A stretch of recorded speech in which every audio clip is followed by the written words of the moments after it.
शेतकऱ्यांची सरकारकडून कर्जमाफी केली जाणार आहे। शेतकरी कर्जमाफीचा दिलेला शब्द सरकार नक्की पाळेल असा विश्वास महसूल मंत्री चंद्रशेखर बावनकुळे यांनी व्यक्त केला आहे।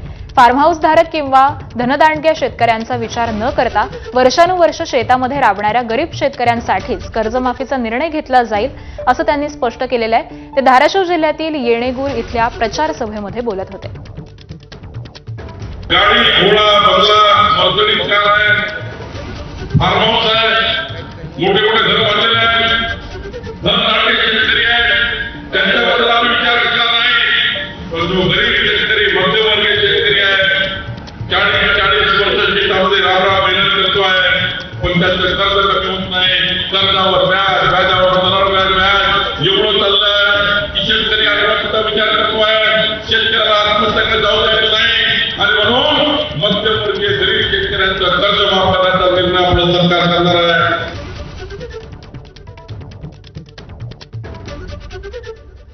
आणि या बातम्यांसह या बुलेटिनमध्ये वेळ झाली इथेच थांबण्याची। पुढचे अपडेट प्रज्ञासह।